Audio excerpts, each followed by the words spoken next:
after 12. It is, what is it, January 27th. And we are here with another edition of Chart the Markets. And what a great day to do it, because we really do have lots going on. And, as always, I do want to thank you all for joining us, and especially those of you that watch on YouTube and on X later. And I appreciate your questions and your comments. And I can assure you that, that we're going to continue to do what we always do. And what I'm hearing from some is that, although I apologize for repetition sometimes, I'm learning that actually people like it because it's helping them. This repetition, this learn by doing is, and then having these sessions to kind of go back on is proving to be helpful for a lot of you, and I'm really glad to hear that. What we want to do is teach you how to read price on a chart so that you don't become a victim of the market. And at some point in time, me included, we have all been that. And I have my own personal experiences on how I got there. And I'm sure you have yours as well. And what I realized over time was the only thing that could keep me out of trouble is relying on the charts. And understanding that by using a few simple tools, fibs, fractal perspective, and then some filters to kind of get rid of that market noise that obviously gives us grief at times. A simple way to do that. And what you're looking at on this chart is your Bitcoin weekly chart. And what we're running right now is a volume profile. The 20-day, the 50-day, the 100-day, the 200-day moving average. I believe I have the 500 and 1,000 lit, but they don't show on this weekly time frame. And for the longest time, we have been talking about where price could go and how it was going to get there. And one of the things we've been speaking about is the 100-day moving average for the last several weeks on how it was acting as a support level for price. And that we could expect it to do at least that, because we understand that when you break one level, you find the next level, as shown here, and here we are finding that next level, and we're holding a little bit. That's what we would expect at a minimum. Breaking through it, not a good sign at all.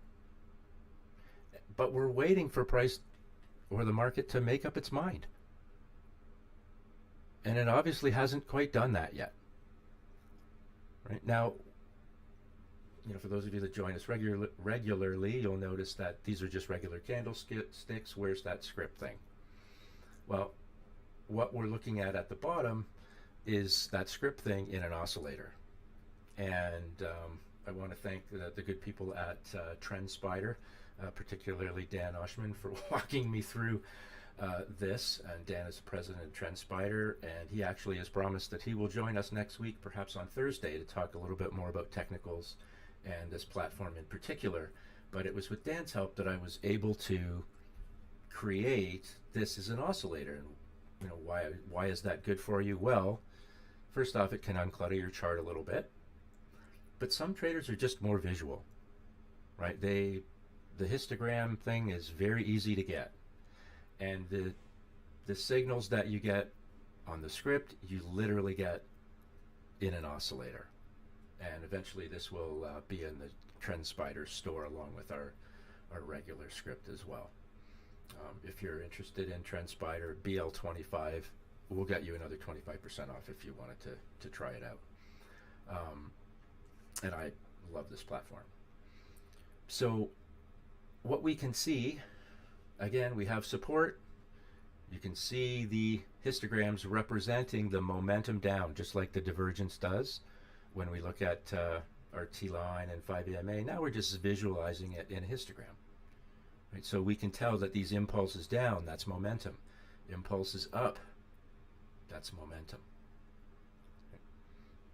And kind of just chattering along this level area, consolidating.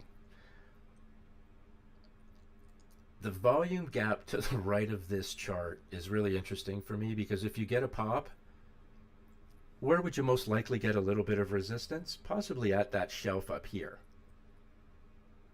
Now, perhaps that would be in the first touch range of the 20 and or the 50-day moving average. I'm just guessing. It could be in and around that neighborhood. And if that's a first touch rejection, and I guess I'm making the assumption in this particular case that price holds this and starts to move higher, this would be the first level of resistance that it would see. This volume shelf and the 20 and 50 up here, which would be first attempts. So you would either get a pause at that level, just like you got support here, or a failure. Now, if it breaks through, what's the upside? The upside is you get into this gap and you start moving higher towards the upper value range of that volume profile, and then perhaps those highs. Conversely, if you fail, it brings you back down to the point of control, back down to the lower value range, and tucked in right underneath the lower value range, you probably can't see it because it's literally on top of it, is the VWAP. That's on TrendSpider's volume profile. So are those things a draw for price? That they are, right? So we can see the thin edge of the wedge. You hold and you move higher. Okay, yeah, there's a move there, and we can see the resistance levels. We know that this shelf is here, and we know that first touch resistance is here as well. And when it's combined with the 20 and the 50, it is kind of that much stronger. All right. Failing, we flip the script here. You end up coming back to the lower value range, but the trick is staying out of this gap, because if you fall into it, something tells me that time and price come together, and perhaps you find the 200 MA on the weekly, which is not absurd. It just feels absurd because there has been such a huge difference in how prices move to the upside, spreading out all of these averages. And yes, if you're paying attention on any time frame, are crosses of lower MAs down through longer ones relevant? Sure. Right? It's just an expression of what the market's doing. That's all that's going on. And it's completely appropriate to see that from time to time. That's the ebb and flow of the market, right? But this just gives a little indication of, yeah, there's just been a bit more selling than buying. And that combined with those areas of opportunity, right, helps us find the downside risk and that upside opportunity. And again, that downside risk doesn't have to be, you can trade it to the downside and monetize it.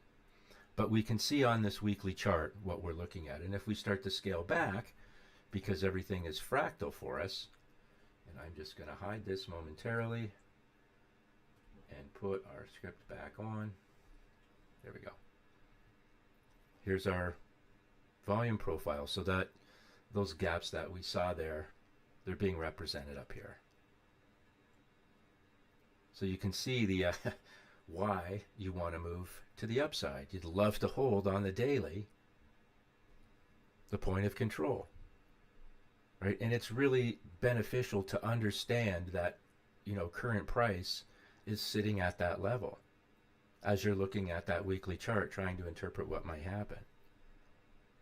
Because if you fail a little bit or a lot of the point of control, well, that's more an expression of bearishness than anything else. And that's kind of what's happening on the daily chart. You actually went up and you wicked the T-line and pulled back.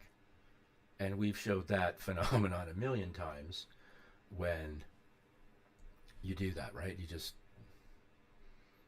wick it, peel away. Yeah, that's not exactly bullish. And if you want to peel the onion back a little bit farther, just go to the 4-hour. And what do we see on the 4-hour? We are starting to see the first sell signal appear on Bitcoin. And I love the 4-hour for those entries, and I know there are a lot of you that trade the same way, for entries onto the daily. because you know your daily, the stress to buy onto the daily is, geez, am I picking the right spot? You know, it looks like the moon and the sun and the stars have lined up, but for some reason, as soon as you make your trade, something happens. Well, looking onto the 4 hour might tell you what that is. And it might change your mind, or it might confirm what you were already thinking. But if this sticks, right, and turns out to be a failed breakout, what do you expect price to do? Theoretically, we expect it to come back and take out the previous wave's lows. Now, when you look to the right of your chart and you see this massive gap here, this volume gap, does that make you feel more confident that that might take place? Yeah. If you get above this level and you start pecking away at this one, then it just reverses that whole theory. But that's the downside risk. Here's your signal at 88,901 on the 4 hour. We haven't produced anything like that on the daily.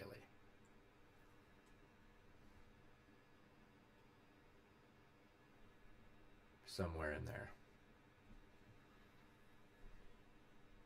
But you're ahead. Now, if it continues to break down on the daily, and again, the wick of the T line, and then, so like here's another one, a wick of the T line, and then a pullback, not exactly a strong sign. So if it does continue to fade, well, you're already in what is going to transpire into, you know, an even larger downtrend if this does roll over. That rollover takes you to 80, what is that? 86.3, something like that. What's 86.3?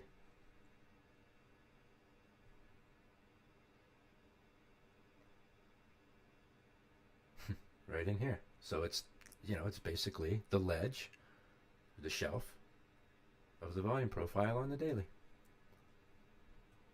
So you'll have an understanding of where, and if this turns out to be, remember, everything is fractal. What you'll see on one time frame will appear on another.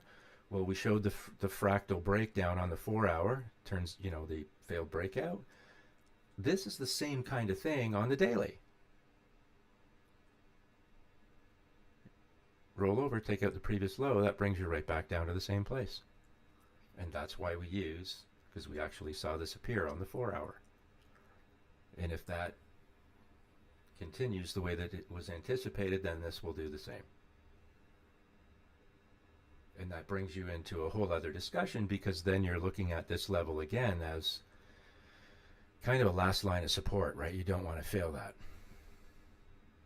So this is becoming a very interesting time, right? The thin edge of the wedge. And the only way, or one of the only ways you stay on the right side of that thin edge of the wedge, is by using fractals and using your fibs. If we go to just this weekly chart really quick, and let's throw some fibs on. Let me just update them. So what I did, there's an auto fib feature on here, so it makes the you know, drawing fib lines really, really simple. I just hit it on this weekly chart, taking that top wick and lower wick and giving us our fibs.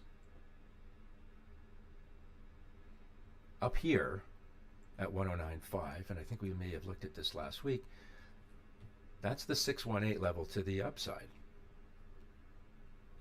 But right now, we are still in a downtrend. If I take them off, you'll see exactly what I mean. There's our failure, and there's our signal.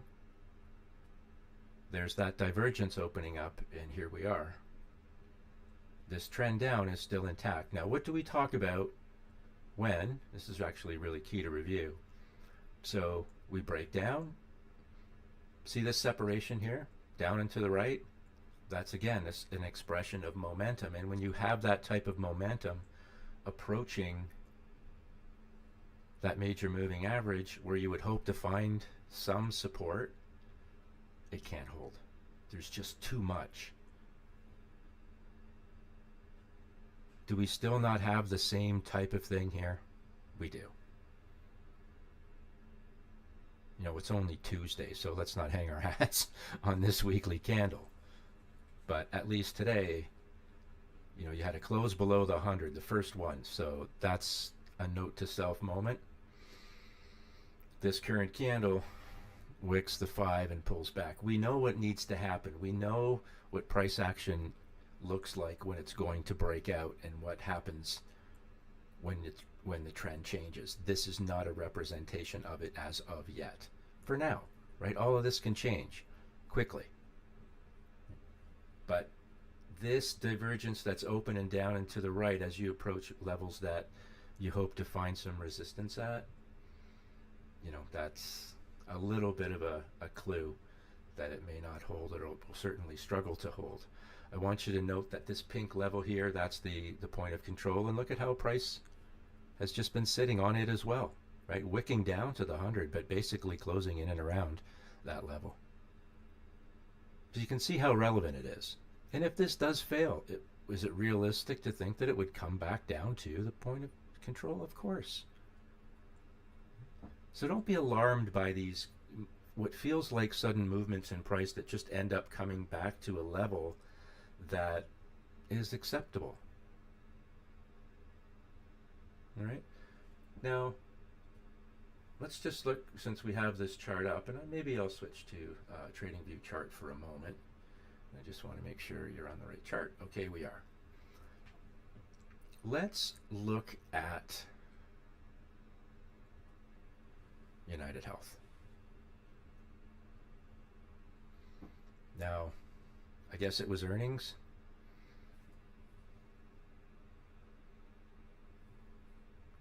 Not a happy moment. It's obviously looking like. We can talk all day long about trading around earnings, right? The pros and cons of it, the dangers of it. That's a whole other it's a whole other session. It really is. But let's just start at the weekly here for a minute and kind of peel this onion back again. Because I talk all the time about those kind of first touch rejections. And we talk all the time about fractals and the power that those long-term averages actually hold. And what you're seeing on the weekly chart is that pink line, as you know, is the 500-day moving average. The light blue is the 50-day moving average.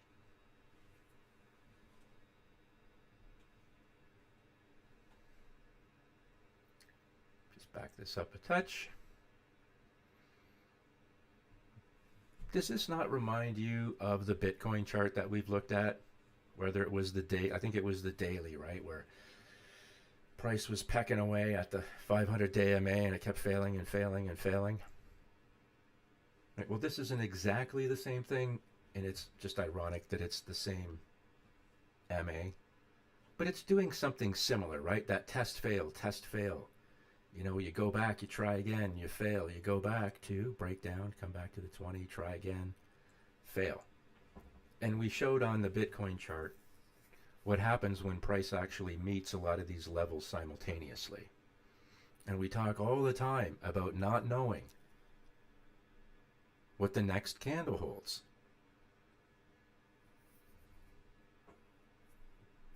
This is a great example. Every session we warn about one thing: longing into resistance, right? It's a sucker's game sometimes. There's a reason why we say wait for confirmation, right? Maybe wait to see if it breaks out above the 50, and then, yeah, if it's, then give it a go. But always be careful longing into resistance. And when that resistance shows up in a weekly chart like this, pay attention. Well, this is why. Bang. What's happening here? Current price is looking for past price.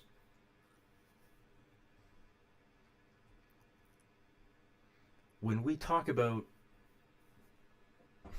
or I'll get accused of saying, well, you're you'll give a number that's far too low. It's far too far away. That's part of the reason is because I look at it from a fractal point of view. I just don't look at one time frame.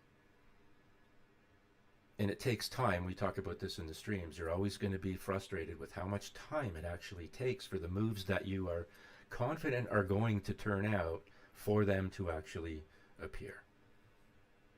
And it's the point in the time there that we make a lot of mistakes.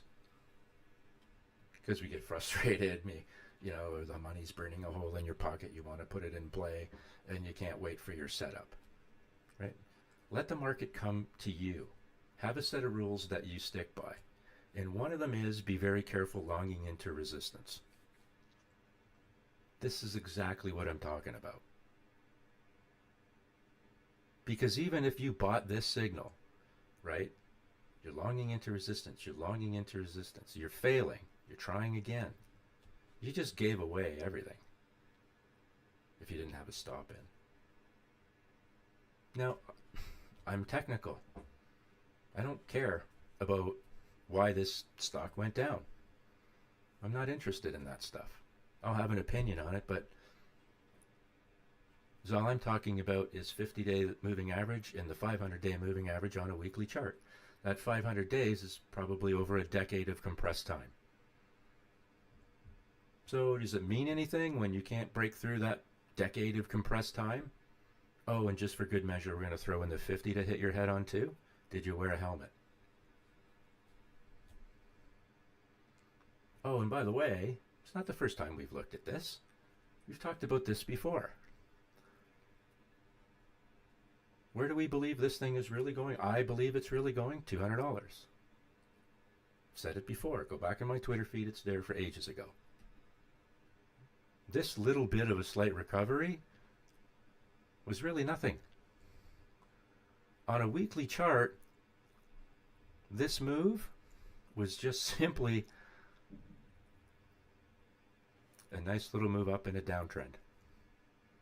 Rejection at the 500, rejection at the combination of the 5 and the 500 and the 50. The target at one time was 268, which we hit. At the time, everybody thought that was batshit crazy. But I think this is what it really wants. Because current price is going to look for past price. And by the way, if price comes back to take out the previous wave's low, down here, does that not put all of this in play? The 1,000-day moving average and then this level? Yeah. Because all this is a bench of past price.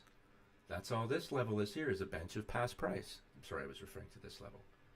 Right? This bench here, and then just like on oil, like we show, you got to like those two big skis, look to the left, see if you can find any. Here they are. And that's the lower value range on the volume profile.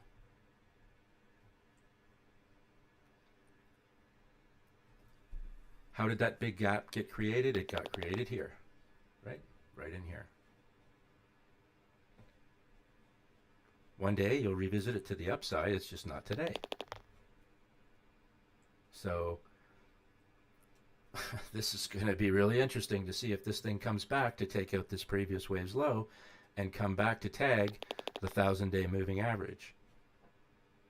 Primarily because we know that current price looks for past price, right? That's what it does. Current price is looking for past price, and you break one level, you find the next level. And this might be the case study of all time, if this actually does work out. Broke the 20, broke the 50, broke 100, get a little love at the 200 momentarily, break it all again. Like, this is not a good look. I don't care who owns the company. Now they've obviously chosen to take the big hit up front. Well, that's fine, right? But again, we don't care. Just technical. Just technical. I don't care if they make money, don't make money. Don't care. It's heavily traded, and the chart's just filled with opportunity. Don't long into friggin' resistance. let this be the warning that lives on. And by the way, just for fun, what's this level look like on a monthly chart? Is all we're really talking about is the trend. Did the trend ever break? So for all those people getting excited on the daily that, hey, things are going to get better, we're going to go and make new highs, don't you worry, this is, everything's fine. That's not what the monthly chart said. The monthly chart said you came all the way back to the POC as anticipated, bounced, wicked the T line even on the monthly time frame, and ran away like a scared cat. And you can see that it's going to be attracted to that 268 level again. And in all likelihood, this is a failed breakout on the monthly. This one looks beautiful.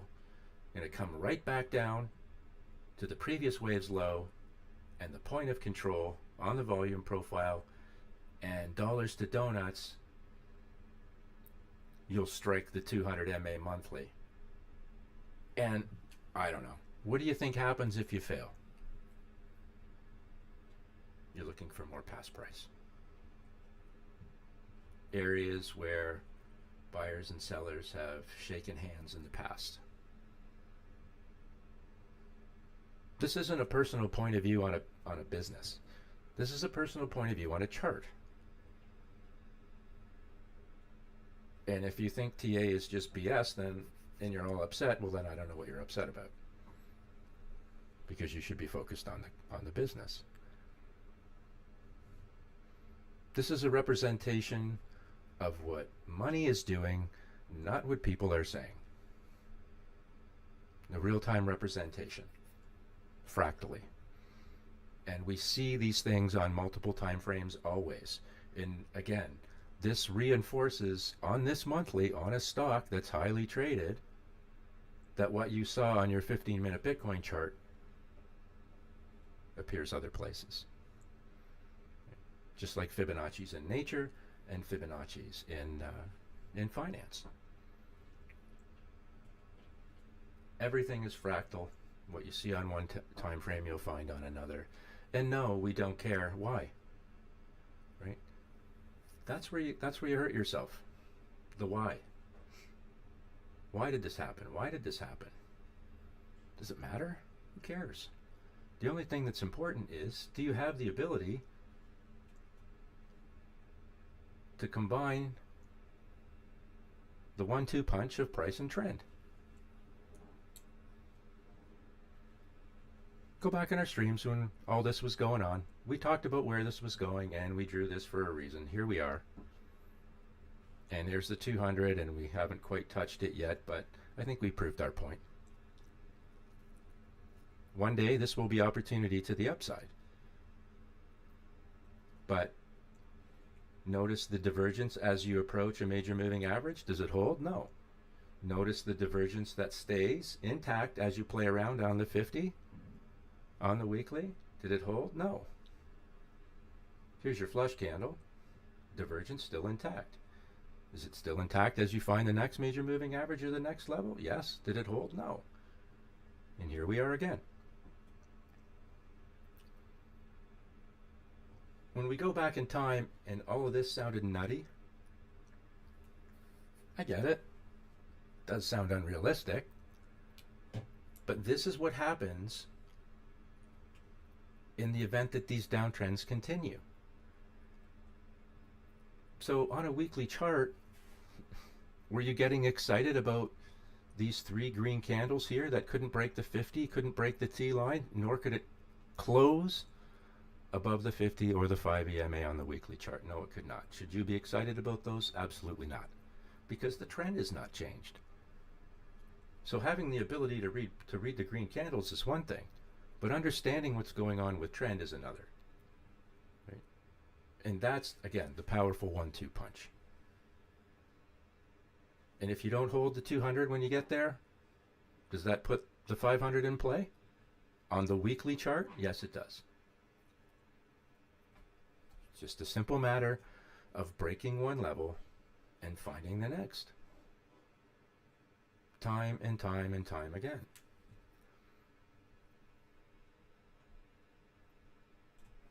Let's look at Walmart's chart, because we have been for a while.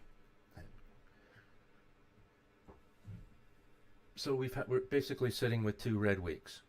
Now, when we look at the way price is riding along the T line and the 5 EMA, our takeaway is that that is still a bullish chart. These were just red candles in what turned out to be a continuation.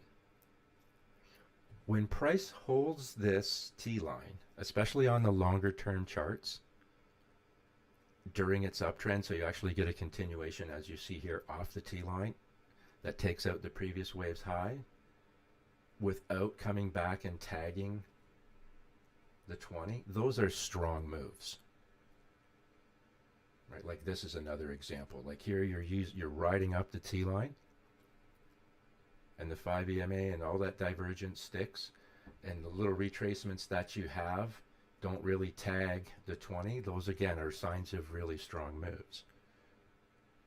Coming back and getting continuations from the 20 is also strong, but I just find that when you see that kind of phenomenon, those have some legs. The other takeaway from the chart is what?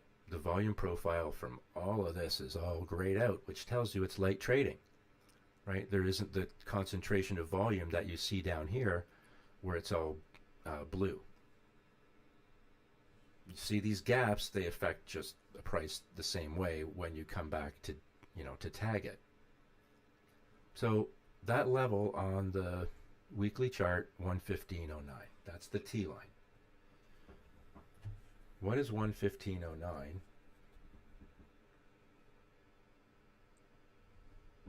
on the daily? Basically this level in here, just below the wick of this candle. So if you break below that 115.09 on the daily, you've broken the T line on the weekly. Doesn't necessarily mean the move is done, but you want to be paying attention for closes below the T line. Always. So that's kind of a note to self thing. So we know on the weekly, that's the T line. The 20 is 109. Just out of curiosity, where's that? Basically in here. Just above the 100 MA.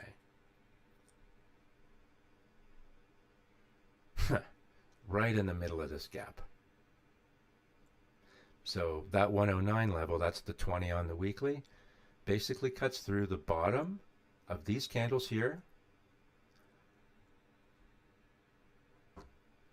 That's kind of a structural level. So that would be a level, that would be like, if it doesn't hold there, it's a problem. But by the time you fail the 50, it's already a problem. So I'm really interested to see if Walmart holds on the daily and if it holds the T line on the monthly. Does it come back to the 50 and stick this time like it has all these other times, or does it break down? And I think as we get into this new year and kind of into this first quarter, these are going to be the fun things that we're going to get to watch. Now, let's look at Apple really quick. Start with the weekly chart, because this was one that was breaking down hard. So far, we've wicked the T line and can't break it. Now, again, it's only Tuesday, so we'll come back on Thursday and who knows where it'll be. But currently, it hasn't been able to break through the T line. Now, is this the first time it broke through the 20 on this move? Yes. So that would mean that it's kind of under that first attempt scenario to the 20. If it breaks through and creates these kind of equal points in price, then everyone's going to be saying it's a double top, when in fact it could just be a continuation. And then you take out this high and you don't roll over. That's the upside opportunity. The downside risk is you do fail and you come back to the 50. But none of that would be surprising to you, right? And if it didn't hold to 50, what do you do? You look to the next level down. And if you're not into using major moving averages, look for structural support, liquidity levels, those benches of past price, however you want to identify them. Right? We'll all be in the same neighborhood by the time all is said and done. Let's look at Google, because someone asked to look at this last week, and it's a weekly chart. What's the biggest thing people always ask? When do I buy and when do I sell? And if you're new to trading, one of the best ways to trade is just find spot opportunities, whether it doesn't matter what you're trading, but there's no leverage, and look to those long-term charts. And let yourself experience what can happen when price takes off. Do they all do this? Of course not. But once they have, now you have a means to guide yourself through the trade. And again, this is also textbook. 3 weeks of selling, simply came back to the T-line and price goes higher. Did you see what we talked about earlier? When you get these continuations off of the T-line as opposed to coming back and checking the 20. Very strong moves. And it doesn't necessarily mean either that when you do start checking the 20 that all is over.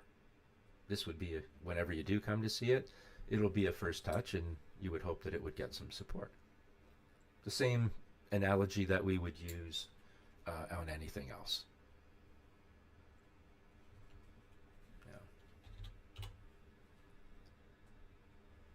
Eli Lilly. Here's a weekly chart of Eli Lilly that a lot of you have talked about for quite some time, and for good reason. It's another example of nailing one of those weekly buys that turns into a runner. Now, is this move over? No. Not according to how we read this chart. This is still a bullish move up, and you can see here we have not tested the 20 on this weekly chart at all. We could actually just get another continuation off this T-line level and move higher. But this would be another scenario that if you were to come back and tag the 20, it would be one of those first touches.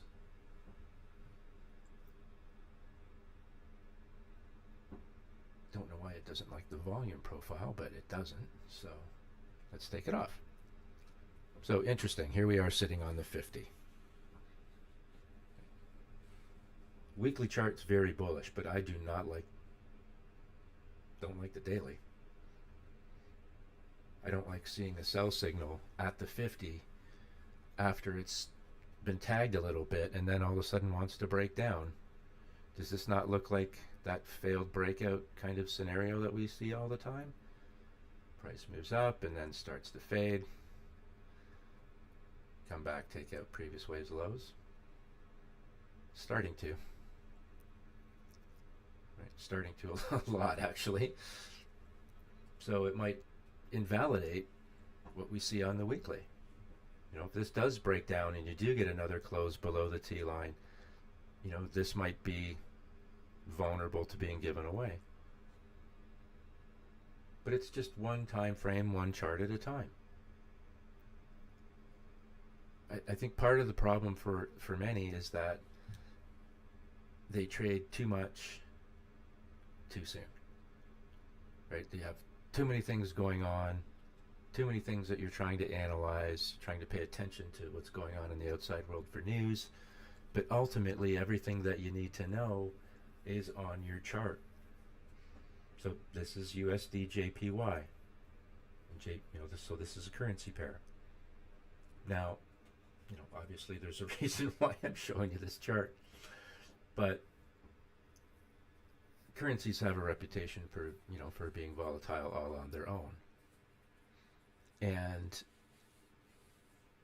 just another example of why we use fractal analysis. So here's your 4-hour chart. And you have to acknowledge that at times there are going to be market moves that are going to happen quicker than you can respond or quicker than you can analyze the way that you would like to. And one of the things that you'll notice about how we're looking at price on a chart is that you're going to be able to tell at a moment's notice when something smells funny. And because we're using fractals, various different time frames, quite often we can get a look into something before it completely unwinds. And this would be an example. So on anything where you've got lots of volatility like in crypto, we're always saying, hey, you know, if you're looking for an entry onto the daily, make sure you're paying attention to that 4-hour chart. It goes to anything that I look at. But this 4-hour USD JPY chart did give you an indication that something smelled funny. And this is going back to Friday. Yesterday, or that's Friday as well. And here's today. So we did get a sell signal on Friday, and then the big move came after the fact. Happening with velocity in a way that you might not be able to respond the way that you would like, possibly. But it gives you an idea that there was something going on. So you're failing the 50 here. Right? You know that if you bounce from the 50, you're probably going to take out this high. Or at least that would be the objective. Bounce, take out this high. If the beat goes on, ultimately then you're taking out the next one. And you understand the relevance of the 50. That's why it's blue. It's the ice. You don't want to fail the ice. So this test fail stuff here is a little concerning. You're going to feel like you've broken out on the 4-hour, which ultimately turns out just to be a trade. Right? That's the stuff in here. But once it sells off, do you notice something? There it is again, right? All this divergence as you approach these major moving averages as it's open is representing velocity. And that's why I feel it's so difficult for support to hold. The more the velocity intensity shows itself, the harder it is to hold it. And this here on the 4-hour,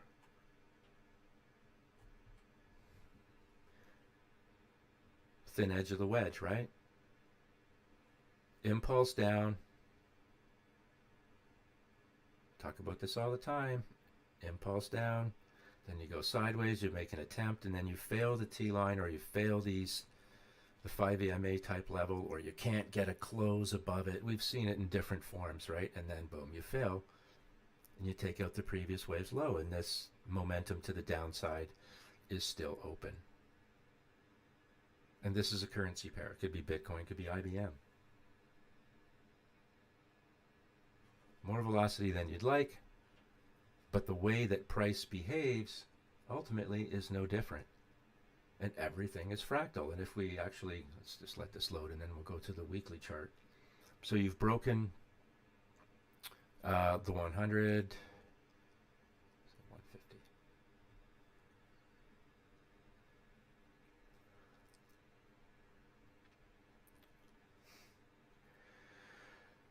Okay, so on the weekly, you blew through the 20 like it wasn't even there.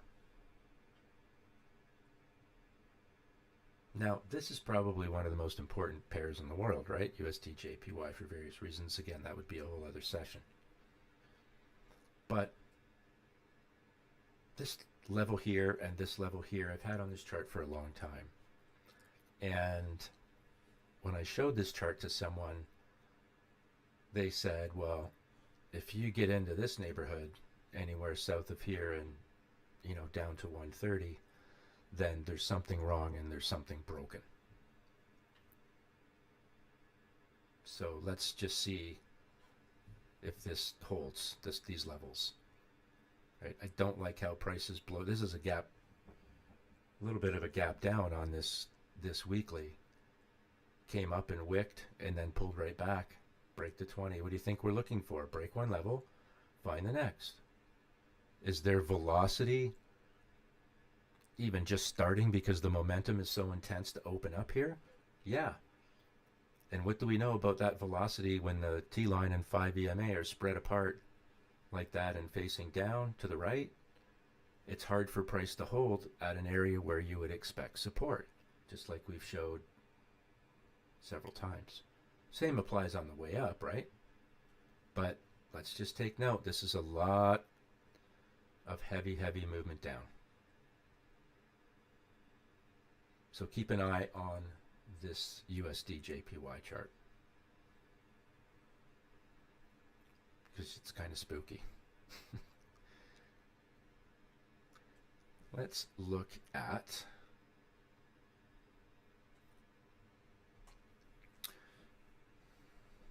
this is Remax. So everybody knows Remax. And this, again, is nothing against, like, it's not a personal thing against companies. But I mean, what don't people get? Like, just because you see a lot of signs of something, or people talk a lot about something, or your friend heard something, doesn't mean that something is going to turn out to be profitable for you. And I just don't see this chart giving me a reason to want to buy it. Like, I don't get it. You know, one day it might be a real good opportunity, I guess. But do you think it's today? Or this month or next month? I don't think so.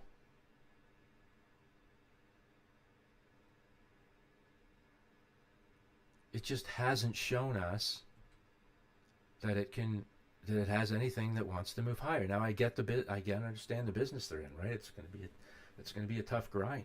But I mean, don't try and fool yourself into thinking that you're buying a dip.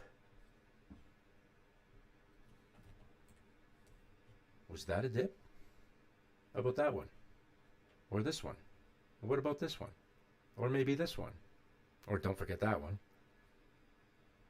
And that's your working capital. So if you're buying these dips, what are you doing to your working capital?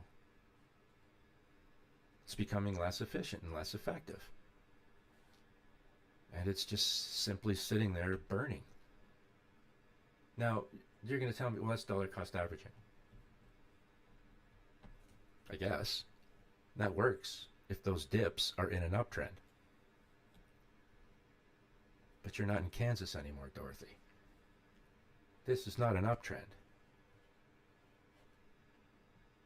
This is overpaying. This is overpaying. This is overpaying. This is overpaying. This is overpaying, and this is overpaying. What don't you understand about that? That's not a dip.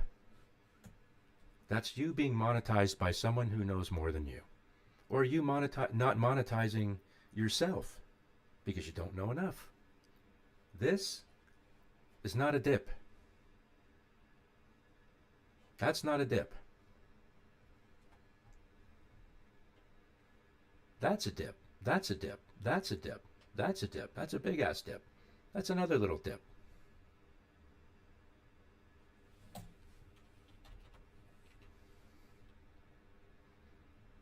That's not a dip. Do you see the difference? And this is where having the ability to think for yourself, because you can read price on a chart, is going to be the greatest gift you ever give yourself. The ability to think for yourself. So when we're talking about blocking out the noise, this could have been Bitcoin. Doesn't really matter. But if you pretend it was Bitcoin during that period, if you had the ability to block out the noise and not to worry about someone screaming in your ear, buy the dip, buy the dip, buy the dip, you'd probably be okay. But this is not a dip. This is a falling knife. And then you're going to be the same person that says, well, I only buy when there's blood in the streets. Really? Do you know when there's actual blood in the streets, or is that blood yours? Because that's what happened here. So buying the dip only works when price is going up. Buying these dips in a massive downtrend, when price is being nothing but rejected, that's not a dip. That's insanity. You could have left your money in the bank at 2% and have it be worth more than buying the dips all the way down here, just by not giving it away all the time. And there is a difference. So the next time someone says, oh, buy the dip, make sure you look at the chart.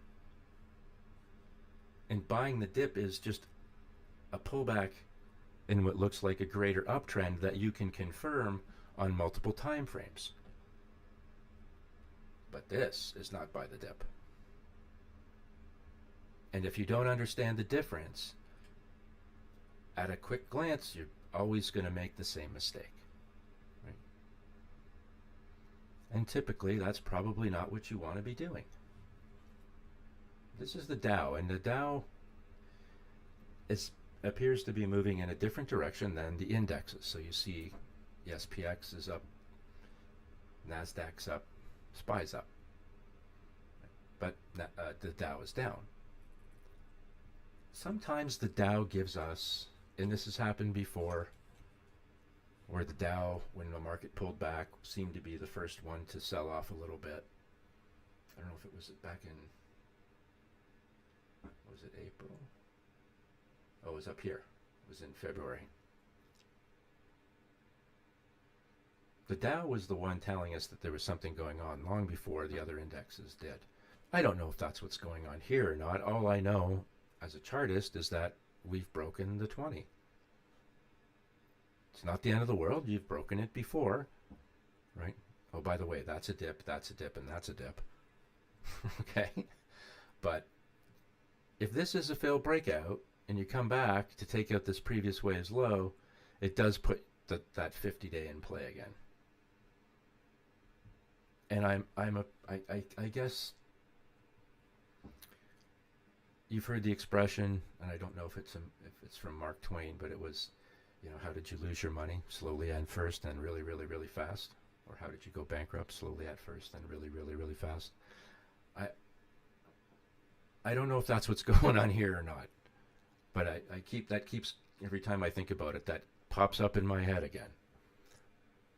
So the Dow's actually now is printing a signal as well. So let's see where this goes. We know the downside is what? The 50, right? If you get another snapback, well, then obviously that erases all of this, but the downside risk is the 50 if it doesn't hold, and so on and so on.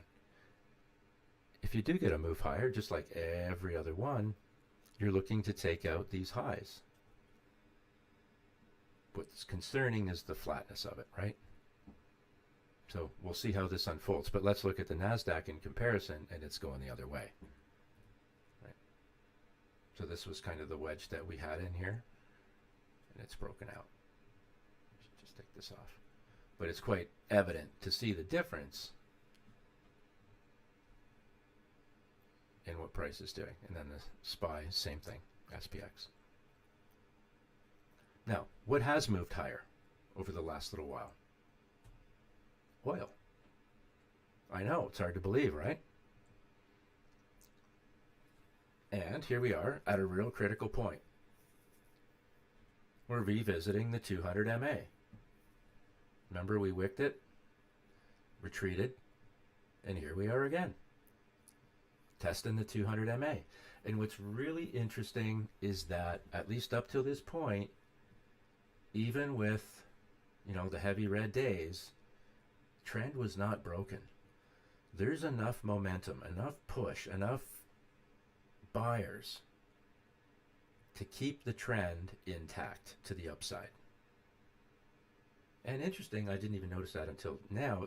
Price did come back and wick the 50 and bounce higher. So very interesting. And if you break the 200, well, obviously this trend line's been here for ages and has been pretty well respected, so we're going to see if we can break out of there. But this is a nice example of, we've showed so many times where the price momentum to the downside and the divergence between the T line and the 5 EMA was so great that it couldn't hold price. Well, here's an example of how it couldn't keep it down. Right? So that's momentum to the upside, giving you more confidence that price was going to break through, and it does. This is obviously a big test and fail, but the trend never broke.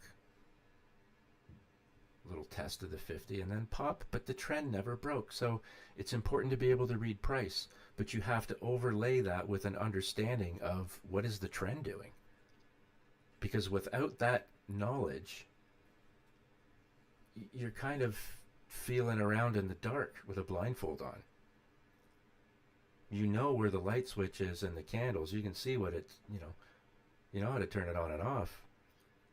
But you can't find your way around the room because you don't know the trend. This helps you figure that all out.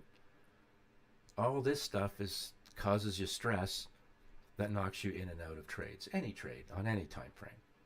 This just gives you the added ability to be able to follow trend and not to get faked out by every red candle that makes it feel like the sky's falling.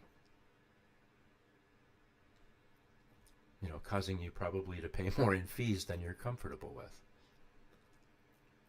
Let's look at the 10-year Treasury. Bond yield. Green candles at the 50.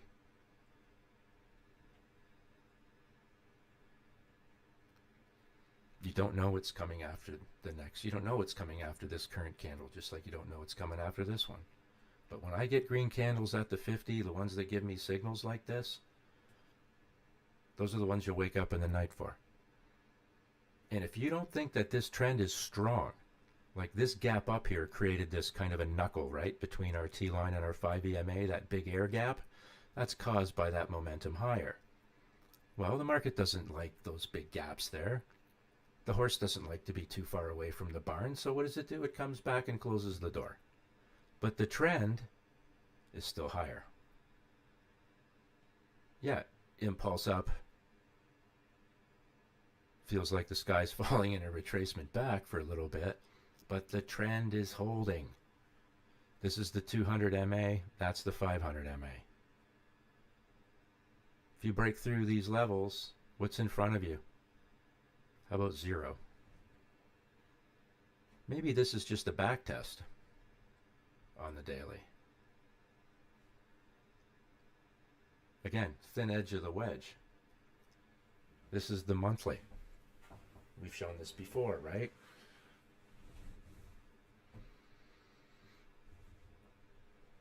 That 5% is not all that far away.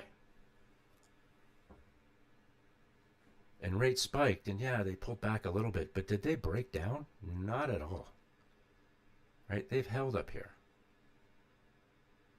So just like, a tag of the 50 or, maybe coming back to this kind of structural level in here is relevant, so is this. No buy signal on the monthly yet, but if you produced one, remember, this weekly buy signal started on a daily, found its way onto the weekly. You break through the 50 here in the 100 MA on this weekly chart, again, it makes that sound a little more plausible when we look at the monthly trying to break out here too. And what would the upside target be? Break one level, find the next level. Again, putting all of this in play. So, is 3.879 or something like that in play? Sure. But so is this. And we just have to be honest with ourselves about what we see on the chart. And I can't stress that enough, because it's when we're not that we end up getting in trouble. And, crypto's been all over the place. But let's look at BNB because it, again, has the tendency to do things that the others may not want to do in the time that you want to do it. Now, this is this is one of those my fingers are crossed for you charts. So this was shaping up to look like one of those failed breakouts, and I guess in all honesty, it did come back and take out this low. Didn't quite hit here, but is this the reversal? Is this going to kick you up and take you towards the 20 again, or does this hold? Right? So you have to acknowledge this is a downtrend. You might want to convince yourself that this is going to be the candle that breaks out, but that rationale is based on what? And that's what I ask you. When you look at the chart has to be the one that rules, not what we think or what we hope for. And that's what makes this sometimes challenging, right? You have to separate yourself from what you think, from what you see on the chart. If we look at the daily, do we have reasons to be optimistic? Absolutely. Right? You had a rejection at the 100. You broke the 200 and the 20 in an ugly way. You did get some support from the 50. A little break, but you've recovered like two equal bottoms, eh? Boom, pop up. What are you looking to happen here? You're looking for price to challenge the 20 and or the 200 up here. Keep in mind, this is a first touch. All of these things are relevant all over again, time and time again. Right? That's why we have to repeat this stuff. This is a first touch, so you anticipate a little resistance or a fail. Now, do you want to take a trade? Sure. Knowing that you're longing into resistance. I'm not saying there aren't any trades here. I'm just saying that when you do long into that resistance, just be aware of what could happen. They don't always break out. And you have a lot of resistance up here. Whether you find it here or whether you find it up here, who knows? But you're starting to hook in the right direction. You just don't want this to turn out to be a failure and then the beat goes on to the downside. Because if you do, then you're coming back down to these levels here again. And now that you're trading below the 200, you're officially bearish, right? And there are some that will say they only take short trades below the 200 on whatever time frame they're trading on. Just showing you some Heikin-Ashi candles on the daily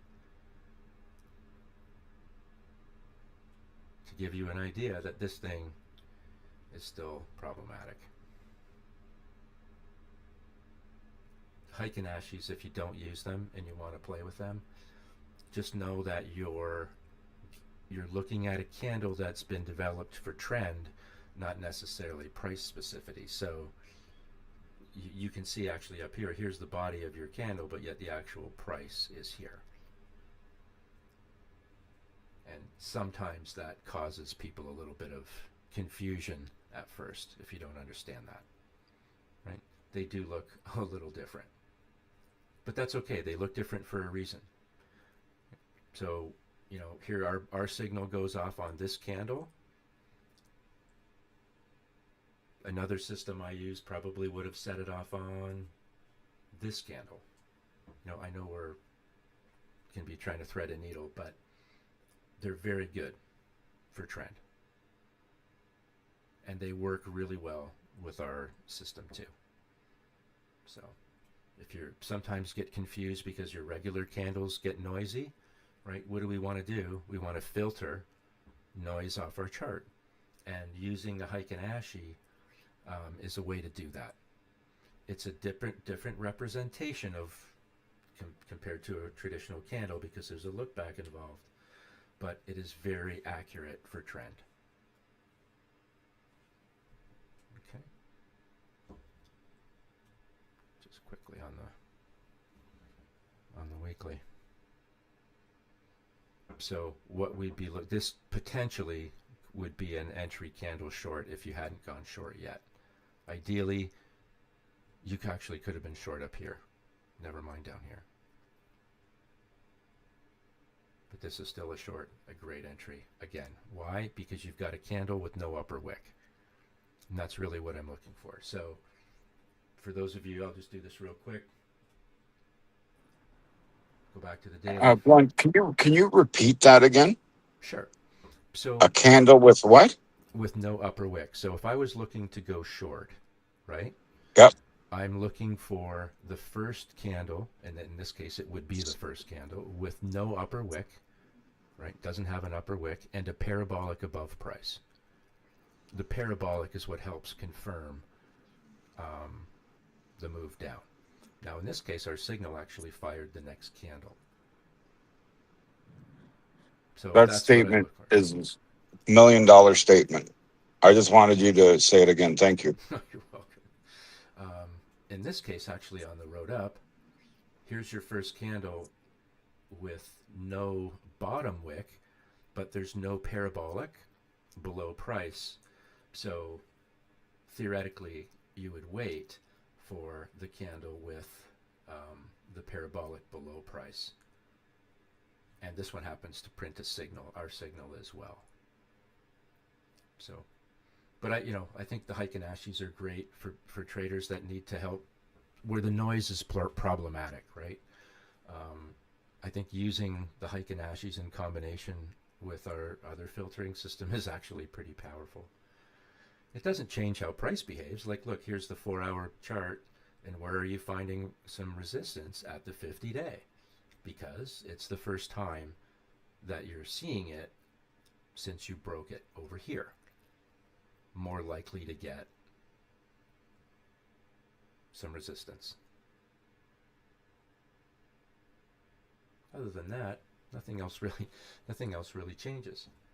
Sometimes I find the parabolics a little bit of a pain, but I have to be honest, on shorter time frames, they're definitely gold, because I think they help filter out some, otherwise you'd be making a mistake kind of thing. So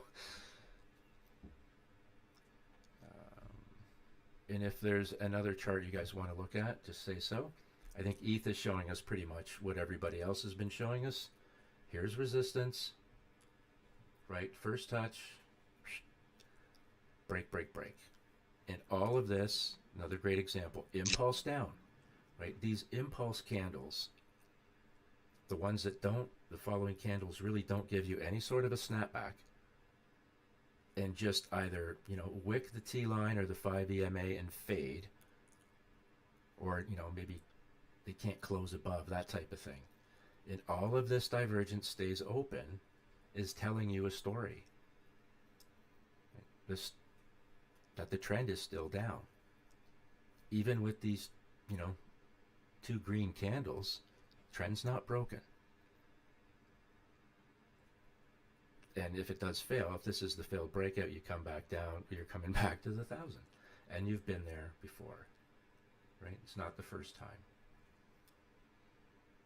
I think that's the part that's hard for when you say that long term and average, people automatically go, well, it's probably never been there before. But then when you see it come up, even on the long term charts, it is powerful. And on longer term charts, it's even more powerful.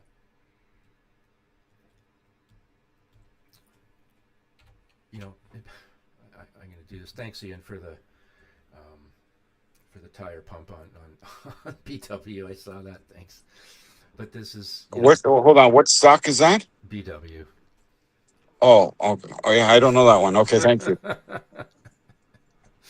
So this is one of those companies that literally kind of died, right, and then resuscitated itself. And again, talk about those long-term weekly charts, right? Here's something that was flat as a pancake for a very long period of time, and for good reason, right? It went through its things. But then coming out of those things, it has a little more than a heartbeat. We don't know, like, when we see this, like that little doji is not a lot to get excited about. As a trader, is all I know is that it's closed above a certain level and it's met a couple other parameters and it fires that signal. I have no clue what comes next. The only thing I can see is this resistance level here at the 20 weekly. Seeing the buy signal is okay, it's encouraging. But I'm completely honest about what's ahead of me. Would you expect that? No, absolutely not.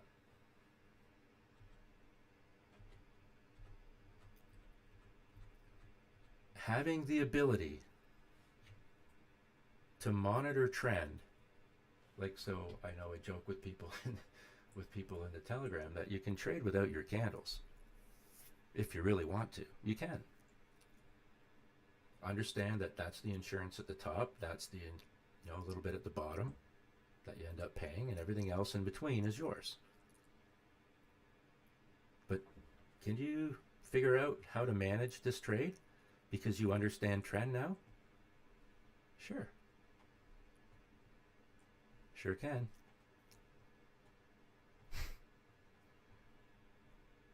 It's the market is telling us what it's doing. The intermittent price action that we see in candlesticks that is a little crazy is just the noise. What we're doing is filtering out the noise. Now, look, there's going to come a time when it's going to be completely appropriate to draw fibs on this thing. Just assuming that that's the high, and we're not saying that, but if we were to assume, we would throw fibs on it like we would anything else. Because, my goodness, we want to know what the retrace can look like. Well, on this monthly chart, because that really does define the whole move, it's way back to 433. And what are you trading at? 10 something?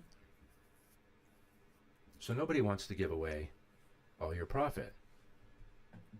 And that's why we're using these multiple time frames, so that we can look at the longer ones and say, hey, this has been a heck of a move and still is. Remember what we talked about, getting continuations while you're working within the T line and the 5 EMA and not coming back to the 20. Those are monster moves. This one's no different. And the daily chart doesn't even make me feel like it wants to take a pause yet. Like, it's cooking, but it's still cooking. And when you look at the monthly, and I looked at this chart the other day, and I looked at this and I went, if anyone thought they missed anything, they might want to look at this chart, the monthly. Like, there's nothing in your way now. Right? We talk about this all the time, those charts that go flat as a pancake and all your MAs twist and come together. And then when the thing does unload up or down, it's usually with velocity. And that's what you're seeing. That's what you're seeing.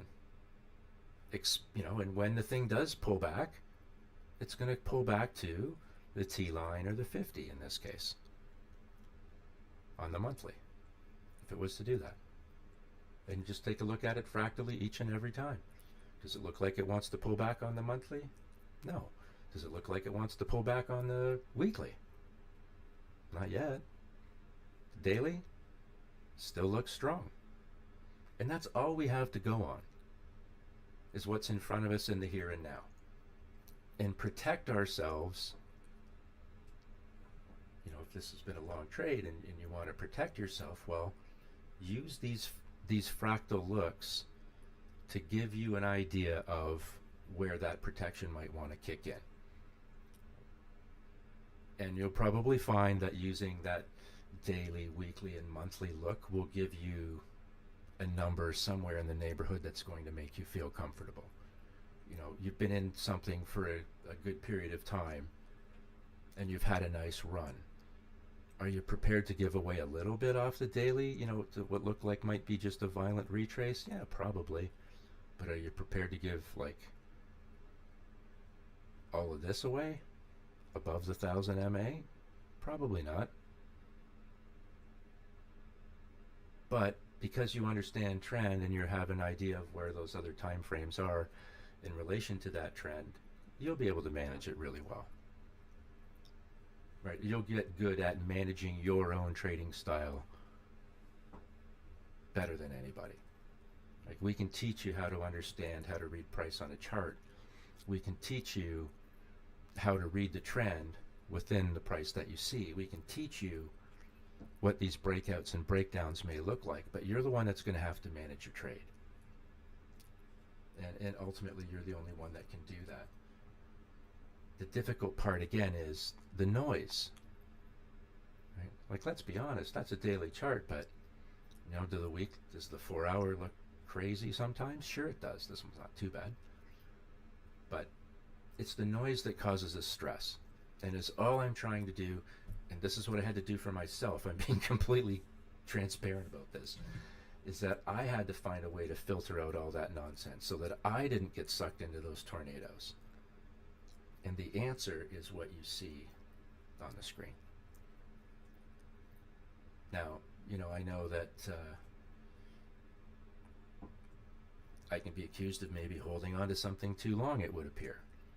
But when I look at the chart, did I hold on too long? I'm just using this as an example. I still don't think so. This is just a retracement and an uptrend. That's all. Just a continuation. Because nothing goes straight up like that and then straight down. It's a process of up and down. Now, I don't know if we've missed anything today. Of course we have. Gold and silver. And we'll continue to look at gold and silver for obvious reasons. That's the daily gold chart. Yes, and because it's a shorter time frame, obviously, than the weekly and daily, it's going to have a little bit of noise. And how do we manage that noise? And this is still bullish as crazy. Bullish as all get out. How do we manage the noise that we see? Just by utilizing fractal analysis, and it's as simple as time frame.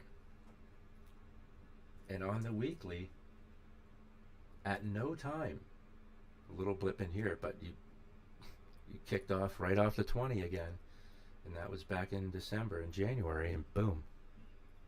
For an entire year, price went nowhere but up.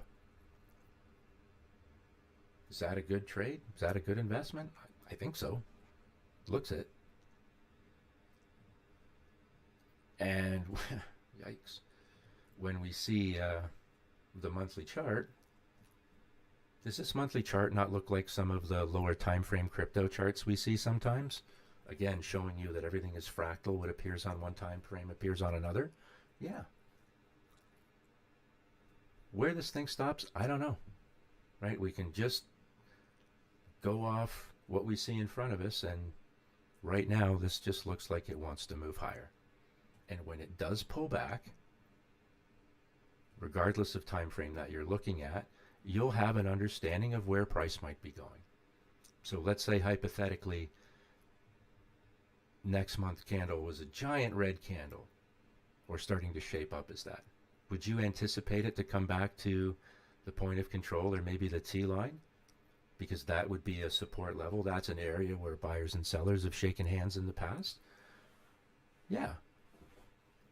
If it broke that level, then it's going to the next level down, which is the 20.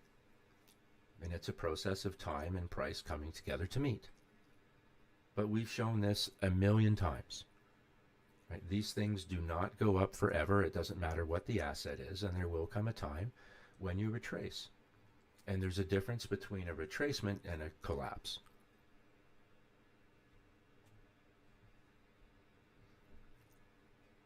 These are dips. Right? These are dips. These are dips. Very different. If you're not looking at the chart, do you really know if you're buying a dip or a falling knife?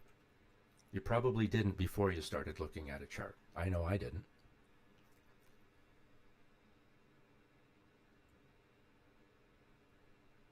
Make sure that you're not the guy buying the falling knives, thinking it's a dip, because those hurt even more. Here's silver's daily chart. Now, silver threw everybody a curveball yesterday, right? Let's take a look at yesterday's candle. No, not quite a gravestone doji. It would have to have a body basically flat at the bottom of that candle, but that's an ugly looking doji. That is sellers pushing price down, right? Nobody's bidding it up. It's just being pushed down. So, all right, we have the ability to read price. We can see that this candle is just simply that, a big red candle. At one time, we saw this. We show this all the time, right? Like you see those two equal tops and how they can often appear at the top of a move, and then you have, capitulation on the way down. How do you not get faked out by that? Well, one of the ways is by filtering out noise so that you can see what the trend is doing. I'm sorry, but this whole setup now looks completely different to me. That looks like a monster top. It just does. And would it be unrealistic at that level? You're just under $80 at that level. No, it wouldn't be unrealistic to think that. But, and I'm sure there are a lot of mistakes were made. But, because we have the ability not just to read price, but trend, there'd be no panic on that candle. Why? Because the divergence is still open up and to the right.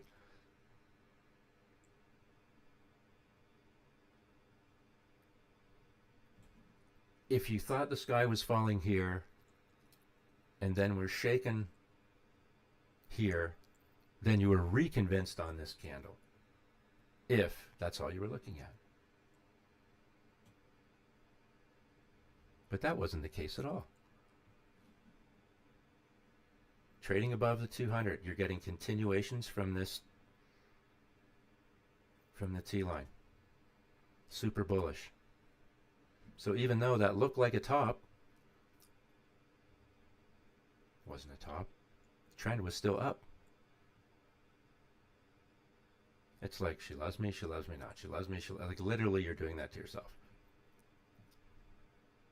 Trend was up, and the trend is still up.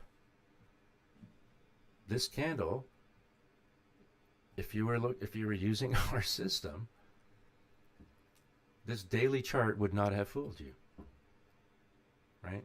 That was not going to be the one where you hit the sell button. Because the trend was diverged up and to the right. And here we are. And we still are. Now, knowing what we know about how price trades around these types of wicks, what do you think is happening here? I think we're going to make a run for this wick. Just like, when you get a big wick to the downside, you're like, that's going to get tagged again one day. Well, this is going to get tagged again too, but to the upside. And again, this is still a bullish chart. We can only trade what's in front of us. If the weekly was to fade, where does it fade to? Does it give us do we have any idea where we might want to look? Sure. 5 EMA T line. We noticed all this gray, that's light trading, so price can pull back hard. I get it. You fail this, then you look for the 20. And you want to stay out of the gap. But I think as long as we continue to live in the world we're living in, I think gold and silver will likely continue to be, trend upwards. It doesn't say that they don't have pullbacks here and there, but I mean the trend looks high, right? So the beat goes on. Here's something I wanted to look at that we haven't seen in a while, because we looked at it before. It's a crypto called Xano, a privacy coin, and we talked about it coming back to the $8 or $9 level. That's when it was up here. And it seemed like, again, an unlikely place for price to land. But what would we be looking at in order to make that kind of a call? I hate these charts that don't have a ton of history. But what we're looking for is past price. Right? We're trying to kind of level off an average where price has been before. And when we kind of assume that, okay, if we break one level and we find the next, and we break one level and we find the next, that bench, this level here, this bench connects tops and bottoms of past price along a major moving average. So here we are back, it's like what, 840 something. So it's been back in that $8-9 range. Something that felt unrealistic at the time, and then you have to take this leap of faith in your chart, right? But if you look again, just to prove a point, this divergence, in this case down and to the right, as you approach support, it fails, right? This is the impulse down. You fail to snap back and do any real recovery. You can't break and close above the T line, and what happens? Failed breakout, you come back and you've taken out the previous wave's lows. And we don't know if price will even hold up here. When you look at the daily, you can see you've broken the 500, and in this case, there's probably not enough time to throw in the next level, but we're looking for past price. So here we are, basically connecting here, connecting here, connecting through here, connecting this level kind of back in here, and then across these tops. When I condense these charts and draw these lines, like, that's all I'm doing. Like, I wish I could say it was more scientific and it took hours, but it doesn't. Right? It's just averaging out these areas where price has been before, as where support and resistance levels may be. That's it. And here we are. And this doesn't feel like it wants to stick to me. Why? Because all of this divergence is still down and to the right. So we just keep looking for the next level down, which in this case connects this move to the downside, this top, this bottom, and these tops. So just because you get to a level of price that you were interested in doesn't mean that's where you hit the button, right? Once you get there, you kind of have to make sure, is this, in this case, is this where you would want to buy? Or is there still downside?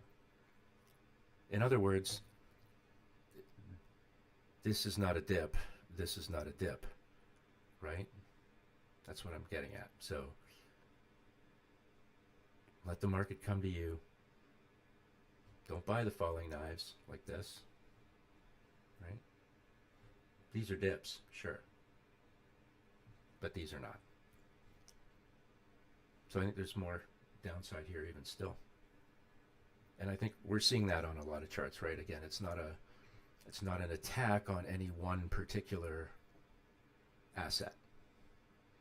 I wanted to look at Aster really quick because, you know, it's going to be the 4 hour that you catch a breakout move on. And you might go through several trades before you actually get the breakout move. But I mean, I like this move off the 50 here. And this little pullback is kind of holding the 20 and holding the T line. And I'm wondering, is this just a little bit of a retest before we get a continuation to take out this level? And then maybe this does turn out to be something. So I'm kind of paying a little bit of attention to this. If it invalidates, then all you do is just restart all over again. That's all. It's not, you know, don't get depressed or down on yourself because what you thought was going to materialize didn't materialize at the moment.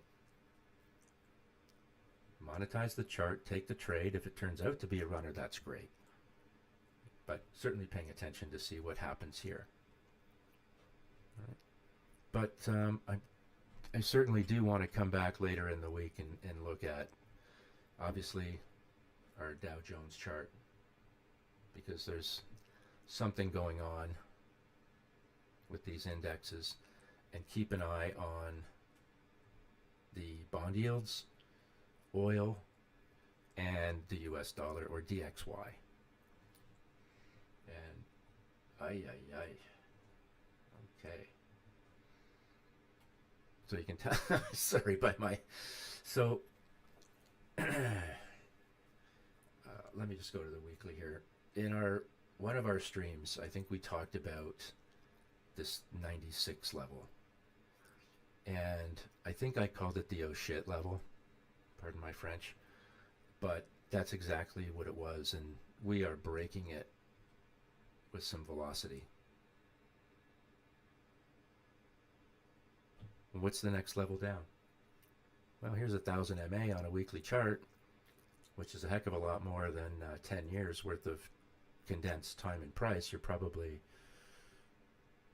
20, 40 years, I think, something maybe something like that. Several decades. 1000 MA is at 90.79. Oh, and by the way, it has been there before. It wouldn't be the first time that it's come back to see this level. So, this is the thin edge of the wedge again. Right? What's the monthly look like? How about not good? All this divergence, open, and down to the right as you're approaching support levels, makes it difficult to hold because the momentum is so strong to the downside. So I think you have to pay close attention to what is happening with the dollar, what is happening with bond yields, and what is happening to oil. And, there's obviously others, but I mean, those are the three that I watch continuously. And there is obviously more going on in the economy than just chart analysis. But there's some things happening that I think are pretty important and pretty structural. And again, it'll be a conversation for another day, and I'm happy to have it. And maybe we'll bring a guest on to help us do it. But there are things going on in the grander scheme of things that are making these slopes very slippery. So just pay real close attention, use tight stops, don't take too much risk, do all of the things that you would do to protect yourself and tell other people how to protect themselves. Do all that. Don't be the person that says do it and then don't do it. Right? Make sure you pay attention. I want to check United Health before we leave, just to be one more time. Wow. So yeah, just because you don't think it can happen doesn't mean that it's not going to happen. And revisiting 260, whatever this is, 268, is only just price revisiting the same level yet again, with $200 always being the target. And no, it doesn't happen in one move to the downside. Right? It's a fractal thing. You can see this move and how it's panning out on the monthly, but the weekly might at times give you another feel. But ultimately, it's being very clear on what it's doing here. So this will be fun to come back in a couple days and see where this is. And same with USD JPY. I think this is a chart we really have to watch. Here's the monthly, and there's that 140 level in that 130 level. So let the games begin. But the thin edge of the wedge doesn't have to cut you. You can stay safe and stay off the sharp pointed edge. Just look forward and look backward. Don't take too much risk. And use fractals, use fibs, and use the filters to help you stay on trend and not get hit by something that you didn't see coming. I think, if there's any one thing you can take away that, right? The one thing where you don't get hit by something you didn't see coming. And that's by understanding how price reacts at resistance, how it reacts at support. Be honest with yourself when what you see on your chart. As this unfolds, this was test fail, flowers and chocolate, right? Test fail, flowers and chocolate, test fail. Again and again. You can't convince yourself that you're breaking out in a couple candles. Again, be honest about what you're looking at on your chart. And if you're not on the right side of it, get on the right side.